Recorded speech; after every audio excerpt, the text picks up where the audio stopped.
actually, I'm terrified. But I went out today, got a haircut, I trimmed my beard. I'm glad to be here. And I'm glad that everyone's here on their own free will and they were guilted into coming into this place. Anyone been to a hospital lately? Yeah? At night? It's like going to a goddamn haunted house.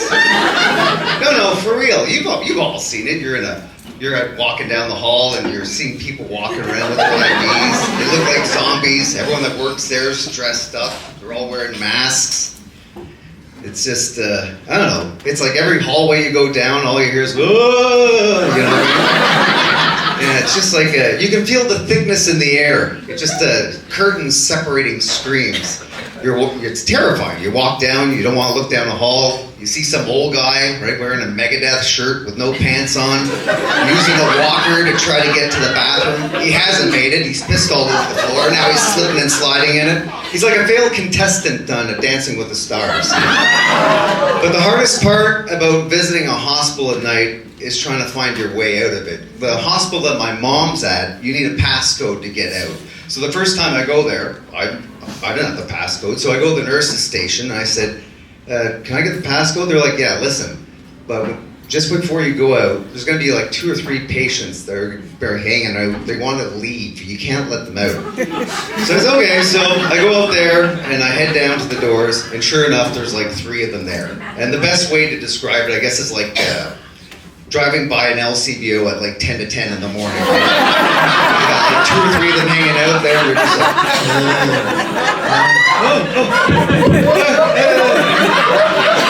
and guess who's there? The guy that pissed his pants. But now he's got pants. You know what I mean? I don't know who dressed them, but I averted the crisis. I made it past him. He wasn't able to turn his walker on time. Is there any organ donors here? Anyone have that? No? Yeah. Eventually. Well, you keep drinking, you're gonna find it.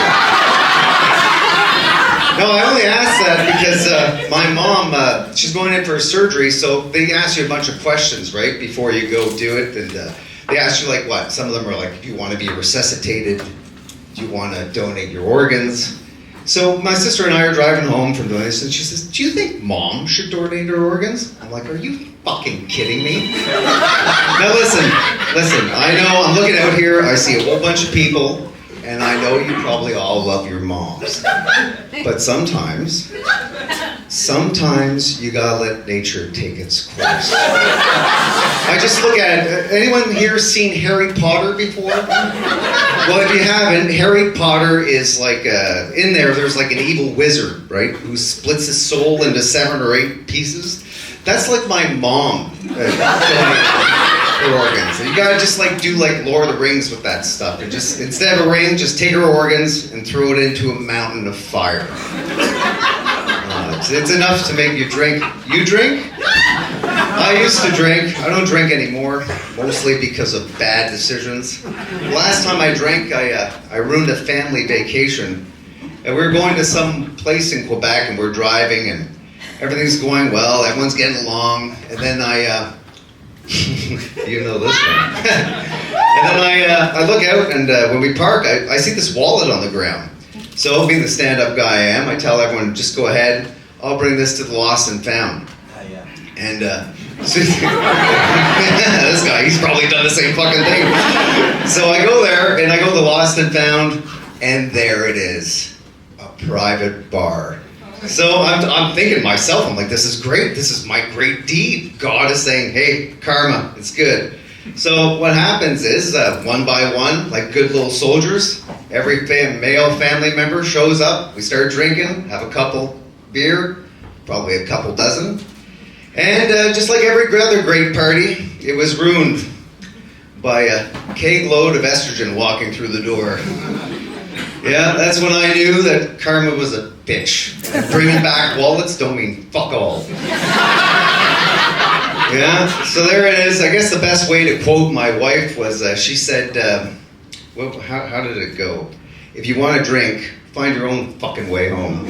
So there I was, hours from home, in a different province. I had a huge presentation to do the next day for work. But after a couple calls, got a ride, and on the way home, we had a couple, picked up some travelers. Remember? Bad decisions. So I get home, and I am violently sick. I am throwing up everywhere. I have liquids coming out of every orifice. And I go to bed. I wake up the next morning, and the septic had backed up into the bathtub. And no, I thought, how do you think I felt? So then I'm late for work, and I'm like, I gotta go. I'll deal with this when I get home. So I get to work, and getting all my presentation, everything's getting ready, everything's set up, everyone's there. And just before it happens, the phone rings. It's my wife. And I say hello, and she just starts screaming. I just pull out here, and now everyone can hear what she's saying. And she's like, you disgusting pig. You shit in the bathtub.